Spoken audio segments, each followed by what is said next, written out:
जो कुछ भी हुआ वो सपना नहीं, एक असलियत थी। ये सच्चाई समझ में आते ही मैं अंदर तक हिल गया। वो सारे राक्षस, वो सारे भूत, सब कुछ सच था। मेरे मन में अगला सवाल आया, क्या मेरे रूम से बाहर का नजारा क्या अभी भी वैसा था? मैं ये जानने के लिए मचल रहा था। साथ ही साथ मुझे डर भी लग रहा था। क्या पता वो भूत और राक्षस ठीक बाहर अभी भी मेरा इंतजार कर रहे हैं। आखिर मेरी उत्सुकता ने मुझे इतनी हिम्मत दे दी कि मैं धीरे से बाहर का दरवाजा खोलकर झांकने लगा। बाहर का नजारा अब सामान्य लग रहा था। बीती रात को जैसा कॉरिडोर, दीवार और बाकी की सारी चीजें मुझे दिख रही थी, अब बाहर का नजारा बिल्कुल भी वैसा नहीं था। सब कुछ वैसा था जैसा कि होना चाहिए था। क्या सब कुछ नॉर्मल हो चुका था? मैंने दरवाजा बंद किया और कुछ सोचकर बालकनी में गया। नीचे से कुछ धुएं की गंध आ रही थी, जैसे कहीं पर कुछ जल रहा हो। मैंने चुपके से नीचे देखा।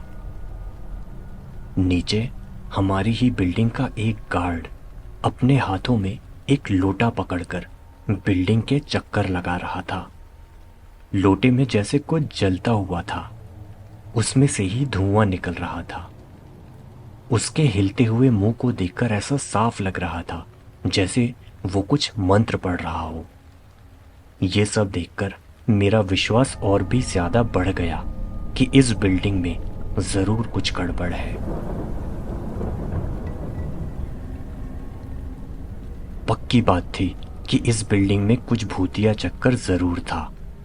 इसी की वजह से इन्होंने ऐसे नियम बनाए हैं। वो चक्कर क्या है, मुझे ये पता करने में कोई दिलचस्पी नहीं थी। मैं बस अब यहाँ से इस बिल्डिंग को छोड़कर चले जाना चाहता था, जितना जल्दी हो सके उतना जल्दी। लेकिन इतनी जल्दी, मतलब एक दिन में दूसरी जगह शिफ्ट होना मुमकिन नहीं था। पर फिलहाल के लिए मैं कम से कम इतना तो कर सकता था कि 2-3 दिन के लिए ही सही किसी और के साथ रह लूं। मैंने अपने एक कलीग को फोन लगाया और बहाना मारा कि मेरी बिल्डिंग में सफाई का काम चल रहा है, जिसके चलते इन्होंने पूरी बिल्डिंग में केमिकल छिड़का हुआ है। उसकी स्मेल से मेरा सिर दर्द करने लगा है, तो मैं 2-3 दिन के लिए उसके यहाँ पर आ रहा हूँ। वो मेरी बात मान गया। मैंने जल्दी से अपना जरूरी सामान इकट्ठा किया और फ्लैट से निकल गया। अपने कलीग के यहाँ जाकर भी मैंने यही झूठ कायम रखा। मैं ये हादसा किसी को भी नहीं बताना चाहता था। पता नहीं लोग मुझे क्या समझेंगे। मुझे एक और बात का डर भी था। अगर कहीं ये मेरी बात मान भी लें कि मेरे साथ सच में बीती रात ऐसा कुछ हुआ है, तो मुझे अपने साथ रहने से मना ही ना कर दें कि तेरे ऊपर तो भूत का साया पड़ चुका है, मुझसे दूर रहे।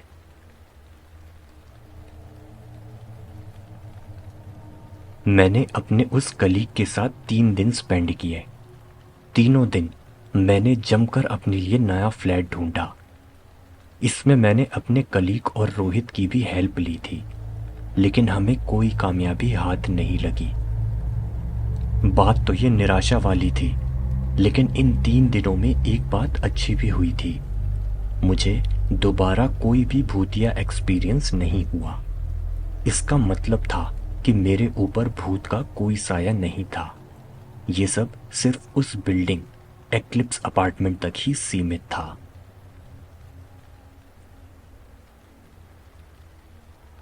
3 दिनों में मेरा डर काफी हद तक निकल चुका था। मैंने मन ही मन ये तय कर लिया था कि फ्लैट ढूंढना तो मैं कंटिन्यू रखूंगा, लेकिन अपने एक्लिप्स अपार्टमेंट वाले फ्लैट से ही। बस मुझे इतना ध्यान रखना है कि बिल्डिंग के रूल्स मानने हैं। जो हादसा हुआ था वो मेरे ही ओवर कॉन्फिडेंस की वजह से हुआ था। मेरे होशियार बनने से पहले तक सब कुछ ठीक ही तो था। अपने अपार्टमेंट्स वापस लौटने का फैसला करके मैं एक बहुत बड़ी गलती करने जा रहा था।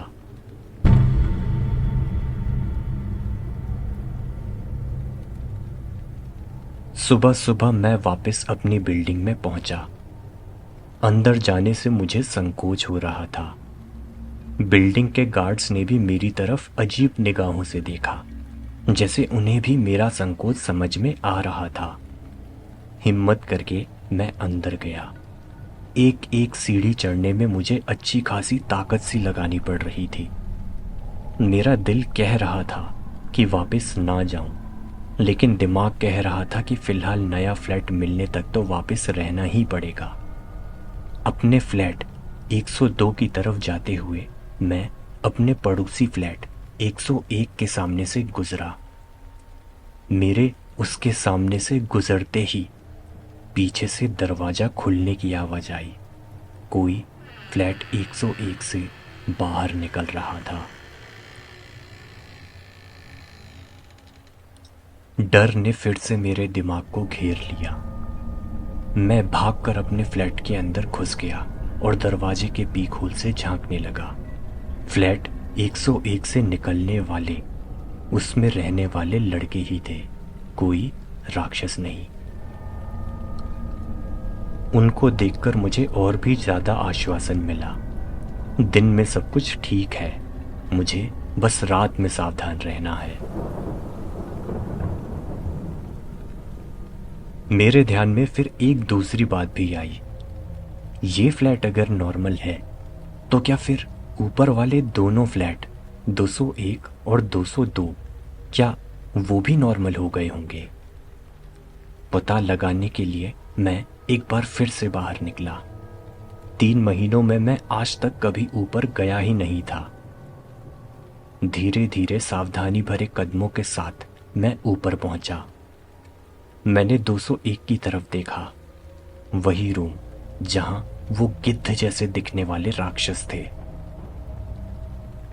रूम अंदर से बंद था। जो लोग भी उसमें रहते थे वो अंदर ही थे। मैं उन्हें जानता नहीं था और ना ही उन्हें डिस्टर्ब करना चाहता था। अंदर से बर्तनों और गाने बजाने की आवाज आ रही थी। मुझे विश्वास हो गया कि इस फ्लैट में भी इंसान है, फिलहाल के लिए। मैं फिर 202 की तरफ बढ़ा। वही रूम जहां मैंने उस लाश को लटके और रोते हुए देखा था। ये रूम बंद था। बाहर एक मोटा सा ताला लगा था और ताले और दरवाजे की हालत देखकर लगता था जैसे ये रूम सालों से बंद है। पर उस ताले में कुछ खास बात थी। उस तरह का ताला तो मैंने आज तक नहीं देखा था। मतलब ऐसा ताला मार्केट में कहीं नहीं मिलता होगा। अजीब सा ही शेप था उसका, और उस ताले में लाल रंग का कुछ बना हुआ था, जैसे किसी ने अपने हाथों से सिंदूर या गुलाल से कुछ बनाया है। एग्जैक्टली क्या बना या लिखा हुआ था ये तो समझ में नहीं आया, पर मैं 2 और 2 को जोड़कर 4 बना चुका था। रात में इस कमरे में वो रोती हुई लाश, गार्ड्स का सुबह सुबह बिल्डिंग के चक्कर लगाते हुए किसी तरह की पूजा करना, और अब इस कमरे में लगा ये ताला और उस पर भी लगा लाल रंग का गुलाल, जैसे किसी चीज को यहां इस कमरे में बंद करके रखा गया है। लेकिन फिर बाकी के कमरों में ऐसी कोई बंदगी क्यों नहीं है? मुझे तो और भी जगह राक्षस और भूत दिखे थे। सवाल कई थे और मैं जेम्स बॉन्ड नहीं बनना चाहता था। मैं बस अंडरग्राउंड रहकर जितना जल्दी हो सके इस बिल्डिंग से दूर जाना चाहता था। मैं जल्दी से अपने फ्लैट में वापस चला गया।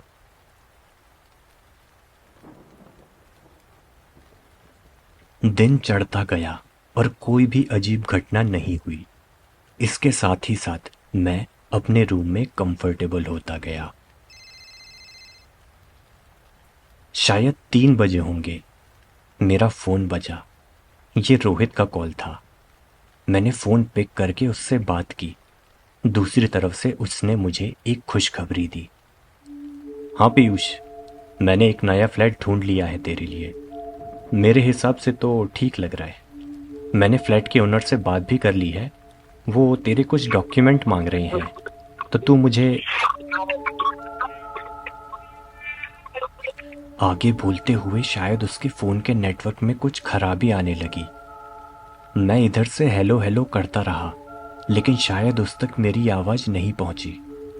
कुछ सेकंड्स में फ़ोन भी पूरी तरह कट हो गया। मैंने उसे फिर से कॉल लगाने के लिए मैसेज भेजना चाहा, लेकिन मैंने देखा कि नेटवर्क उसका नहीं, मेरा गया था।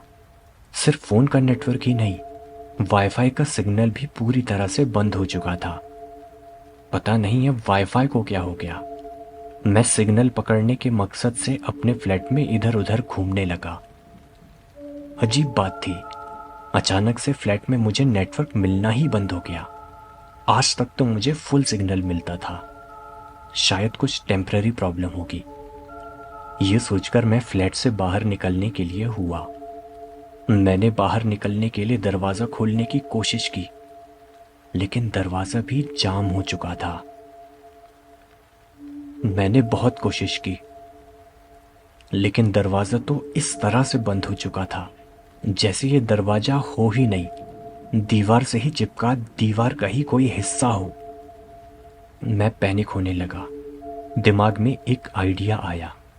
बालकनी में जाकर नीचे जो कोई भी दिखेगा उसको कहता हूँ कि गार्ड्स को ऊपर भेजकर दरवाज़ा खुलवाए। मैं भागकर बालकनी के दरवाजे में गया। बालकनी का दरवाज़ा भी जाम हो चुका था, पूरी तरह, बिल्कुल मेन डोर की तरह। मैंने खिड़कियां खोलने की कोशिश की तो वो भी जाम हो चुकी थी। ना तो मैं फ़ोन में ही किसी से बात कर सकता था और ना ही बालकनी से मदद बुला सकता था। मैं अपने ही फ्लैट में फंस चुका था। तभी मैंने अपने फ्लैट के बाहर कुछ आवाज़ सुनी। भागकर मैं दरवाजे के पास पहुंचा और पीक होल से देखा। ये रूम 101 वाले थे। वो अपने फ्लैट में वापस जा रहे थे। मैंने जोर से अपना दरवाजा पीटा और चिल्ला चिल्ला कर कहा कि मैं यहां अंदर फंस गया हूं, प्लीज किसी को बुला लें। लेकिन आश्चर्य, उन दोनों ने मेरे फ्लैट की तरफ देखा तक नहीं। माना कि हमारी आपस में नहीं बनती, लेकिन अगर कोई भी इस तरह से दरवाजे को जोर जोर से पीटेगा और अंदर से चीखेगा तो आप एक बार मुड़ कर तो देखोगे ही। वो दोनों तो आपस में ही बातचीत करते हुए अपने फ्लैट के अंदर चले गए। मेरे रूम की तरफ उन्होंने देखा तक नहीं, जैसे मेरी आवाज बाहर जा ही नहीं रही थी। दहशत ने मुझे जकड़ लिया। ये क्या हो रहा था मेरे साथ?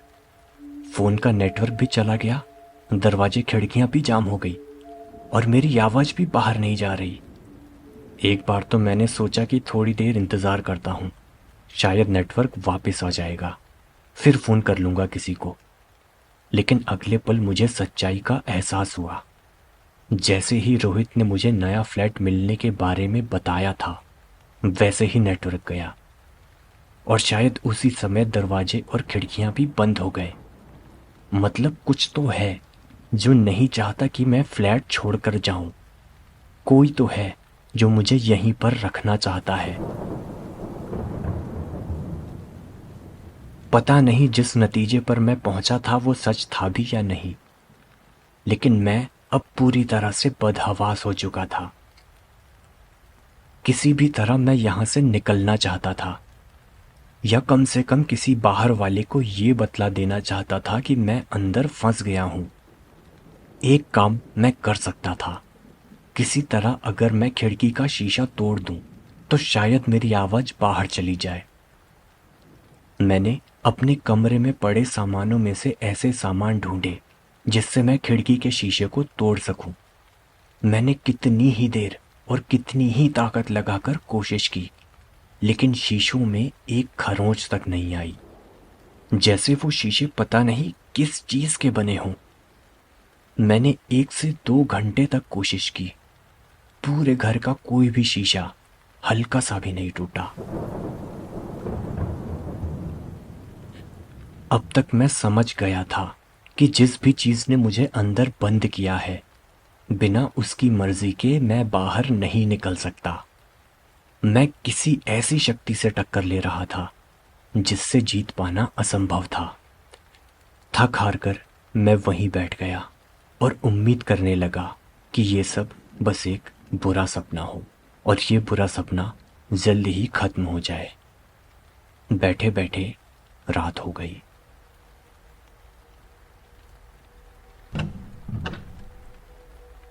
रात के 11 बजे एक आवाज हुई। ये आवाज लॉक खुलने की थी, जैसे दरवाजे का लॉक खुला हो। क्या किसी ने दरवाजा खोला, या फिर जिसने भी मुझे बंद किया था उसने अब मुझे आजाद कर दिया है। मैं भागकर बाहर गया। धड़कते दिल के साथ मैंने बाहर का दरवाजा खोलने की कोशिश की। दरवाजा अब खुल गया था। खुशी के साथ मैंने दरवाजा पूरा खोला और बाहर निकलने को हुआ।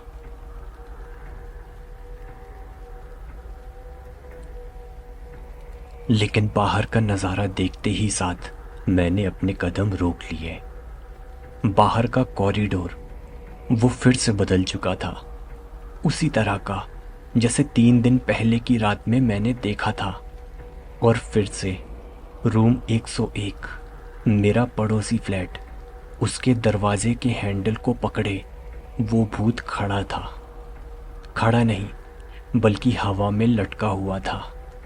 वो मेरी तरफ ही देख रहा था, उसी तरह बेजान आंखों और मायूस चेहरे के साथ।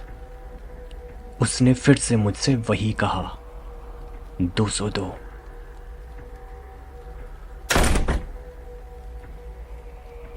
मैं तुरंत अपने कमरे में वापस गया और दरवाजा बंद कर लिया। नहीं, मैं फिर से वो सब फेस नहीं करना चाहता था, लेकिन भागूं कैसे? अरे हाँ, बालकनी। अगर ये दरवाजा खुल गया है तो बालकनी का दरवाजा भी खुल गया होगा। मैं वहां जाकर पाइप से नीचे उतर जाऊंगा। बेहद तेजी से मैं बालकनी के दरवाजे की तरफ बढ़ा, लेकिन अफसोस, बालकनी का दरवाजा नहीं खुला। वो अभी भी फंसा हुआ था, जैसे जिसने भी मुझे कैद किया हुआ है वो चाहता है कि मैं मेन डोर से ही बाहर निकलूं। हिम्मत करके मैंने मेन डोर खोला। वो भूत अभी भी वहीं पर था, मेरी ही तरफ देखता हुआ। मैंने थोड़ी हिम्मत की।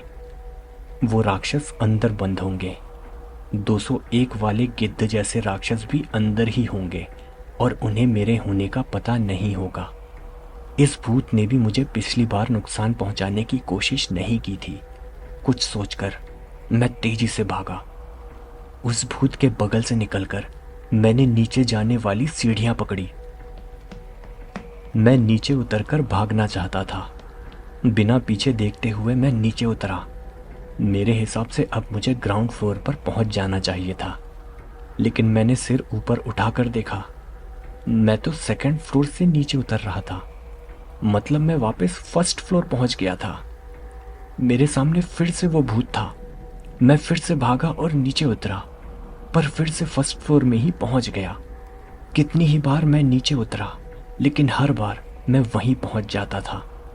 ये जैसे एक चक्रव्यूह था। मैं किसी भी तरह से बाहर जा ही नहीं सकता था। उस भूत ने फिर से कहा, 202। भाग भाग कर मैं भी थक गया था। अब तक मुझे समझ में आ गया था कि इस भूत से मुझे कोई खतरा नहीं है। मैं उसके बोलने पर गौर करने लगा। 202। मुझे अचानक से याद आया, पिछली बार जब मैं इस तरह से इस भूतिया दुनिया में फंसा था तो रूम 202 में जाकर ही बाहर निकल पाया था। क्या अभी भी मुझे यही करना है? सोचते हुए मैं धीरे धीरे रूम 202 की तरफ बढ़ने लगा। मैंने और किसी भी फ्लैट में जाने का सोचा ही नहीं। मुझे पता था कि मैं कहाँ जा सकता हूँ और कहाँ नहीं, और किस रूम में कौन सा मॉन्स्टर है। रूम 202 का दरवाज़ा हल्का खुला हुआ था। मुझे सवेरे का याद आया कि ये रूम तो ताला लगा हुआ है, वो भी कोई अभिमंत्रित सा ताला। यकीनन अभी मैं जहाँ हूँ वो कोई अलग ही डायमेंशन है, जहाँ ये रूम अभी भी खुला है और इस डायमेंशन की बिल्डिंग में राक्षस और भूत रहते हैं। मैंने 202 में प्रवेश किया। वो अभी भी वैसा था, अंधकार और उदासी से भरा हुआ। अंदर के कमरे से अभी भी हल्की हल्की सिसकियों की आवाज आ रही थी।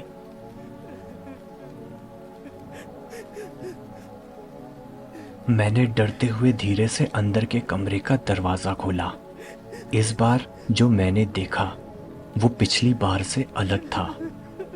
पंखे से लटका हुआ फांसी का फंदा तो था, लेकिन फिलहाल वो खाली था और मेरे सामने एक परछाई सी थी। रोने की आवाज उसी से आ रही थी। कहते हैं ना कि इंसान से निकलने वाली एनर्जी महसूस की जा सकती है, ऑरा कहते हैं जिसे। इससे भी कुछ एनर्जी या ऑरा निकल रही थी, लेकिन कोई नेगेटिव नहीं, ना ही पॉजिटिव। इसके अंदर से उदासी और मायूसी निकलती सी महसूस हो रही थी, जैसे इसी की वजह से इस पूरे कमरे का माहौल इतना उदासी भरा हुआ है। मेरे देखते ही देखते वो परछाई उठी और धीरे धीरे फांसी के फंदे पर चढ़ गई। सिसकते हुए ही उसने अपनी गर्दन पर फंदा डाला और उस पर झूल गया। उसके झूलते साथ ये परछाई लाश बन गई, वही लाश जो मैंने पिछली बार देखी थी। इस बार भी लटकने के बाद भी उसकी सिसकियां जारी थी। फिर से मेरे सिर में दर्द होने लगा, फिर से कमरा घूमने लगा और फिर से मैं चक्कर खाकर नीचे गिर गया। मुझे होश आया तो मैं अपने फ्लैट में अपने बिस्तर पर था। मैंने टाइम देखा, रात के 1 बजे थे। सिर पकड़ता हुआ मैं उठा। सबसे पहला ख्याल जो मुझे मेरे मन में आया वो एक सवाल था, क्या दरवाज़ा खुला होगा? मैं भाग कर गया और बाहर का मेन डोर चेक किया। वो अब फिर से बंद हो चुका था। मुझे इतना समझ में आ गया कि जिसने भी मुझे बंद किया है उसने जानबूझकर मुझे ये नज़ारा फिर से दिखाया और मुझे 202 की तरफ भेजा। पर क्यों? 202 में जाने के बाद भी मैं अपने रूम में ही आ गया हूँ और फिर भी ये बंद है। ये सिलसिला मैं कैसे तोड़ सकता था? क्या मुझे रूम 202 में जाकर कुछ करना था?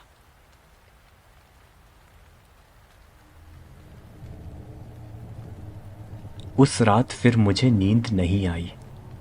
मैं बेड में लेटा रहा। बीच बीच में जाकर दरवाज़ा चेक करता था कि कहीं खुला तो नहीं, लेकिन हर बार दरवाज़ा बंद मिला।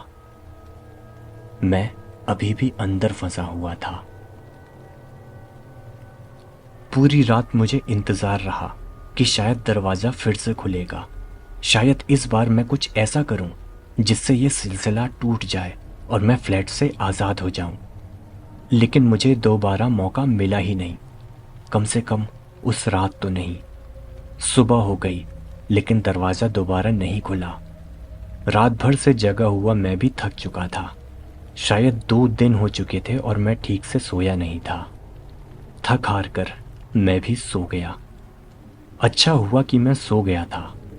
जो कुछ भी हो रहा था, इस पहेली का सबसे बड़ा जवाब मुझे नींद के द्वारा ही मिलने वाला था।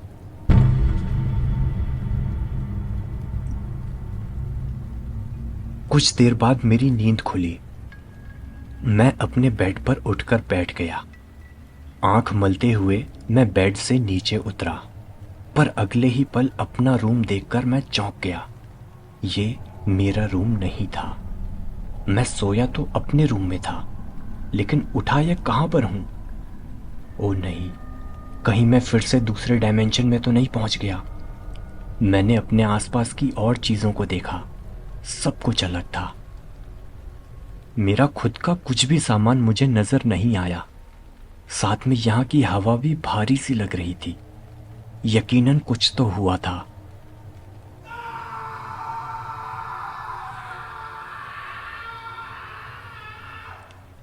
मेरे ख्यालों को तोड़ा एक चीख ने, एक लड़के की चीख। ये मेरे फ्लैट के बाहर से आ रही थी, शायद कॉरिडोर से। क्या मैं जाकर देखूं या नहीं? मुझे हरकत करने की जरूरत नहीं पड़ी। अगले ही पल मैं अपने आप जैसे हवा में उड़ता हुआ आगे बढ़ने लगा। आगे, फ्लैट के मेन डोर की तरफ। मेरा खुद पर कोई कंट्रोल नहीं था। मैं चाह कर भी खुद को रोक नहीं पा रहा था। मेरे अपने फ्लैट के मेन डोर के ठीक सामने पहुंचते ही दरवाज़ा भी अपने आप खुल गया, धीरे धीरे। और मेरे सामने जो नज़ारा था उससे मेरे सवाल का जवाब मिल गया कि ये चिल्लाने की आवाज किसकी थी। मैंने देखा मेरे सामने वही दो राक्षस जो मुझे फ्लैट 101 में दिखे थे। वो दोनों मिलकर एक लड़के को नोच रहे थे। वो लड़का फर्श पर पड़ा हुआ चिल्ला रहा था। दोनों राक्षस जैसे उसके ऊपर ही चढ़कर गुर्राते हुए अपने पैने नाखूनों से उसको चीर रहे थे। ये नज़ारा देखकर मैं सहम गया। मैं दरवाज़ा बंद करके अंदर भागना चाहता था, लेकिन मेरा खुद पर कोई काबू नहीं था। जैसे मुझे ये नज़ारा जबरदस्ती दिखाया जा रहा है। कुछ पलों बाद चीखें आनी बंद हो गई। उस लड़के ने संघर्ष करना भी बंद कर दिया। यकीनन वो मर चुका था। उसको खत्म करने के बाद वो दोनों राक्षस भी डरावने अंदाज में हंसते हुए अपने रूम 101 में चले गए और उसका दरवाजा भी अपने आप बंद हो गया। उन दोनों ने जैसे मुझे नोटिस ही नहीं किया। उनके जाने के बाद भी मैं वहीं पर रहा। न मैं चल पा रहा था, न हाथ बढ़ा पा रहा था कि कम से कम दरवाजा तो बंद कर दूं। मेरा मन सवाल कर रहा था, अब क्या होगा? थोड़ी देर वहां शांति रही और मैं फिर से आगे बढ़ने लगा।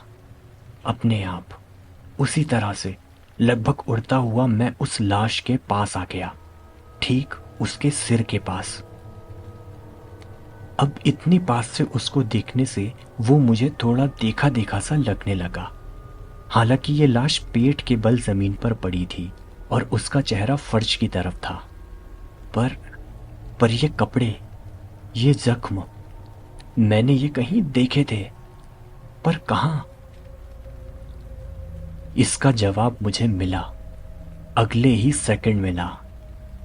वो लाश भी अब अपने आप धीरे धीरे उठने लगी, बिना किसी शारीरिक हलचल के। वो भी जैसे अपने आप हवा में उड़ रही थी। हवा में धीरे धीरे उठते हुए अब उसका चेहरा मेरे ठीक सामने था और वो चेहरा मैं तुरंत ही पहचान गया। उस चेहरे से एक आवाज आई, 202। ये लाश उसी भूत की थी, वही भूत जो मुझे बीते दिनों रूम 101 का हैंडल पकड़े दिखता है और रूम 202 जाने के लिए कहता है। तो क्या इसके साथ ऐसा हुआ था? ऐसे हुई थी इसकी मृत्यु और ये इस वजह से भूत बना? जैसे ही मेरे मन में ये सवाल आया, मैं अपने आप पीछे होने लगा।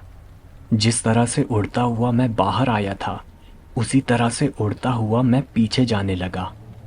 वो भूत मुझसे दूर होता गया। उसकी तरफ देखते हुए ही मैं वापस अपने रूम में दाखिल हुआ और मेन डोर बंद हो गया। और इसी तरह से उड़ता हुआ मैं सीधा अपने बेड पर लेट गया और मेरी आंखें धुंधली होने लगी। देखते ही देखते मेरी आंखों के सामने का सारा नज़ारा काले अंधकार में बदल गया।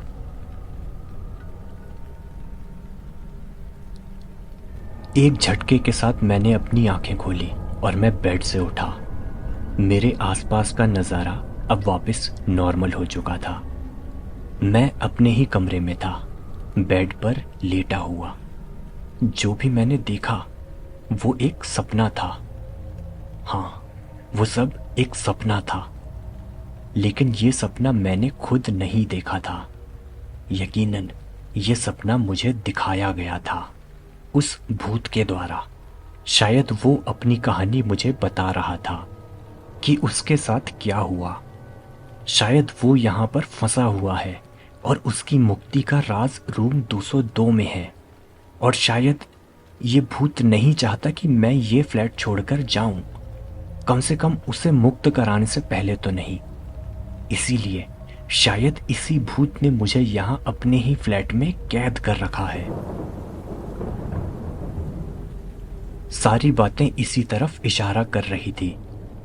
मेरे फ्लैट का दिन भर बंद रहना, सिर्फ रात में खुलना, खुलने के बाद उस भूत का रूम 101 बंद करके रखना, ताकि वो राक्षस बाहर ना आ पाए और मुझे 202 में जाने से ना रोकें।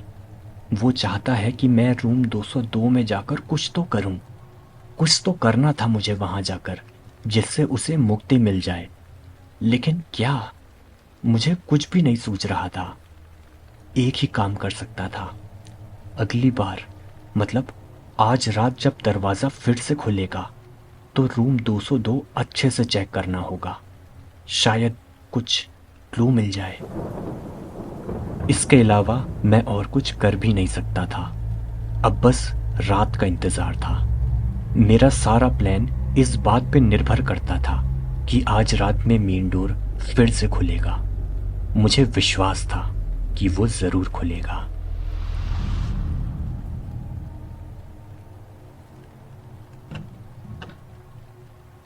रात के ठीक 11 बजे मुझे फिर से आवाज़ आई लॉक खुलने की। यकीनन दरवाज़ा फिर से खुल चुका था। मैं भाग कर गया और दरवाज़ा खोलकर सीधा बाहर निकला। नज़ारा वैसे ही था जैसा मैंने एक्सपेक्ट किया था, लेकिन इस बार मेरे पास रुकने का टाइम नहीं था। मैं भागकर सीधा रूम 202 में गया। अंदर का माहौल भी वैसा ही था, उदासी से भरा हुआ, जिसमें सिसकियों की आवाज मिली हुई थी। मैं वहां पर तलाश करने लगा। मैं क्या ढूंढ रहा था ये तो मुझे भी नहीं पता था। कुछ भी, कागज, नोट्स, अखबार, जिससे मुझे कुछ क्लू मिले कि आखिर करना क्या है। कुल 5 से 7 मिनट तक मैं वहां पर रखी हर चीज को टटोलकर देखता रहा। कुछ भी ऐसा नहीं मिला जिससे मुझे कुछ पता चले कि क्या हो रहा है। लेकिन वहां रखी चीजों को देखकर मैं इतना समझ गया था कि ये किसी स्टूडेंट का कमरा है। उसके किताबें, नोट्स, पेन, पेंसिल, ये सब देखकर यही समझ में आ रहा था। क्या इसे भी क्लू समझना चाहिए? शायद हाँ, पर इन सब से ये नहीं समझा जा सकता था कि आखिर मैं ये चक्र कैसे तोड़ सकता हूँ। मैं अपनी खोज में लगा रहा। अंदर से सिसकियों की आवाज आती रही। अचानक से मेरे सिर में फिर दर्द होने लगा। मेरा सिर फिर से घूमने लगा और मैं चक्कर खाकर गिर गया। उठा तो मैं फिर से अपने बेड में था, अपने खुद के बेड पर। टाइम देखा तो फिर से रात के 1 बज रहे थे। वही टाइम जो पिछली रात का था, 11 से 1। मतलब रात 11 बजे से 1 बजे तक कुछ तो होता है जिसकी वजह से मैं यहाँ पर फंसा हुआ हूँ। और मुझे कुछ तो करना है इस समय के बीच में, जिससे यह साइकिल टूट जाए। आज तो मैंने वो अंदर का दरवाज़ा भी नहीं खोला था। मुझे याद आया कि पिछली दोनों बार उसके फांसी में लटकने के बाद ही मैं अपने रूम में, अपने डायमेंशन में वापस लौटा था। तो मतलब ये हुआ कि उसके फांसी में लटकने के साथ ही उस रात की साइकिल खत्म होती है। और सिर में दर्द होकर चक्कर आना इस बात का सिग्नल है कि वो फांसी पर लटक चुका है और आज रात का टाइम खत्म हो चुका है।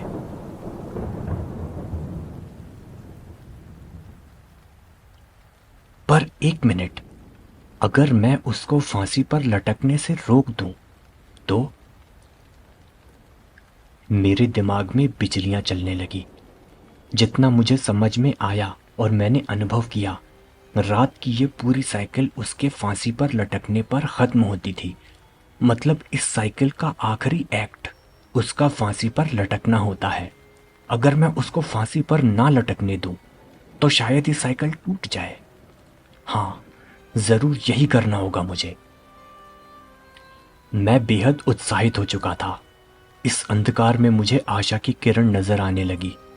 2 दिन में पहली बार मैं थोड़ा उत्साहित महसूस कर रहा था। अब जाकर मेरा भी ध्यान इस बात पर गया कि 2 दिन से बंद रहने की वजह से और यहाँ से निकलने के बारे में सोचने की वजह से मैंने खाना तक नहीं खाया था। रात को ही फिर मैंने खाना बनाया और अच्छे से खाया। फिर बाकी की रात को मैंने और कुछ भी करना सही नहीं समझा। कुछ सोचकर मैंने सुबह 4 बजे का अलार्म लगाया और सो गया। अब मुझे अगली रात का ही इंतजार था।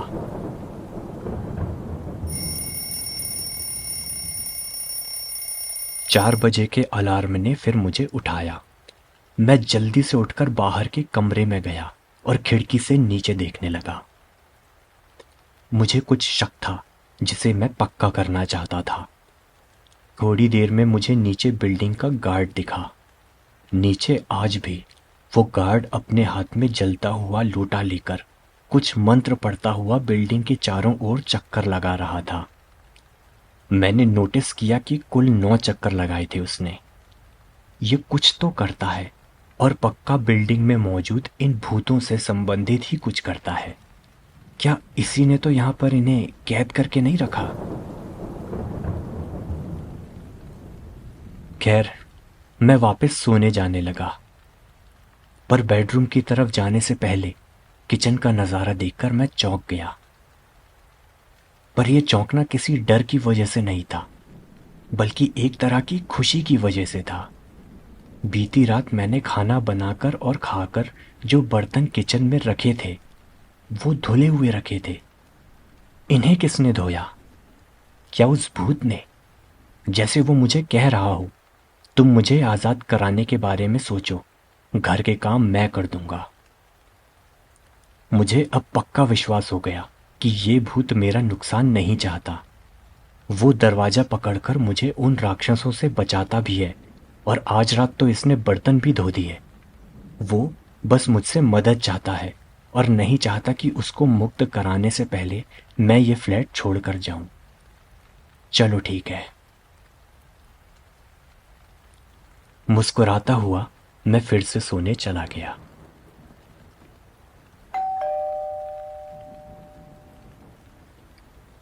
सुबह मेरी नींद खुली दरवाजे पर घंटी की आवाज से।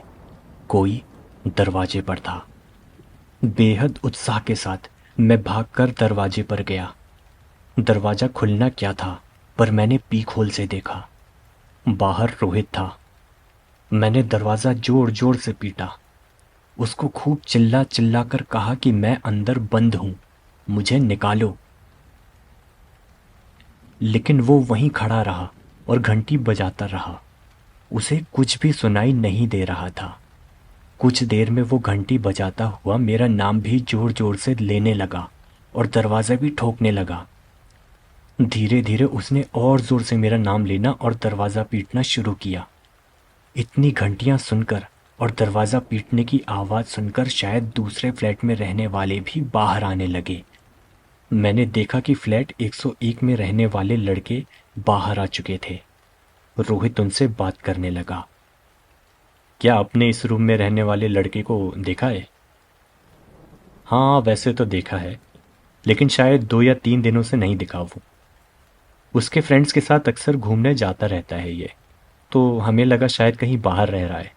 कुछ गड़बड़ है क्या? हाँ, आज 3 दिन हो गए, कोई खबर नहीं इसकी। 3 दिन पहले इससे फ़ोन में बात हुई थी तो अचानक से फ़ोन कट गया। उसके बाद से फ़ोन नहीं लग रहा। इसके साथ के लोगों ने बताया कि ये ऑफिस भी नहीं आया 2 दिन से। बाहर खुसुर फुसुर शुरू हो चुकी थी। मैं खुश हो रहा था। रोहित को ध्यान आ गया था कि मैं 2 दिन से लापता हूं। अब वो किसी तरह मुझे यहां से बाहर निकाल लेगा। उनकी बातों के बीच में ही मैंने देखा कि सीढ़ियों से वही गार्ड जो सुबह पूजा करता था वो ऊपर आया। उसने रोहित से पूछा कि मामला क्या है। रोहित ने उसे पूरी बात बताई। उस गार्ड ने सीधा मेरी तरफ यानी इस पीक होल की तरफ देखा, जैसे उसे पता हो कि मैं इस तरफ से झांक रहा हूं। उसके चेहरे के भाव भी कठोर हो गए। फिर अपना चेहरा सामान्य करता हुआ वो रोहित से बोला, अरे उसने आपको बताया नहीं? वो अपने घर गया है। 2 दिन पहले रात को अचानक से निकला है वो। हमें बोला कि इमरजेंसी में जा रहा हूं, अगर कोई मेरे फ्लैट में आए तो बता देना। मुझे तो नहीं कहा उसने किसी इमरजेंसी के बारे में। ऊपर से उसका फोन भी नहीं लग रहा है 2 दिन से, वो भी। रोहित ने उस गार्ड से कहा, ट्रैवल कर रहे हैं ये, नेटवर्क नहीं मिला होगा। ऊपर से जिस इमरजेंसी में निकले हैं शायद अपना चार्जर रखना भूल गए होंगे। मुझे कहा था कि 4-5 दिन में वापस आएंगे। देखो शायद अगले 2 दिन में वापस आ जाए, वरना आजकल में फ़ोन कर ही देंगे वो। अभी आप जाइए और निश्चिंत रहिए, उन्हें कुछ नहीं हुआ है। गार्ड ने किसी तरह से मना कर रोहित को वापस भेज दिया। बाहर निकलने की एक और उम्मीद इसी तरह मेरे सामने से चली गई। सबके जाने के बाद सीढ़ियों से नीचे उतरने से पहले उस गार्ड ने फिर से मेरे रूम के दरवाजे की तरफ देखा। पक्की बात थी कि उसे पता था दरवाजे के इस तरफ मैं हूं। हताश होकर मैं वापस अंदर बैठ गया। बैठे हुए लगभग 1 घंटे बीत गए। मैं निराश हो चुका था और रोहित के आने से मुझे थोड़ी आशा मिली थी कि बिना किसी रिस्क के मैं निकल सकता हूं। लेकिन शायद रोहित गार्ड की बातों में आ गया था, और ये गार्ड शायद इसी ने तो भूतों को इस बिल्डिंग में कैद करके रखा है। वो क्यों चाहेगा मेरा भला? चलो कोई बात नहीं, मैं खुद ही तोड़ूंगा इस जाल को और बाहर निकलूंगा। सब कुछ मुझे अकेले ही करना है। किसी से मदद की कोई उम्मीद नहीं थी।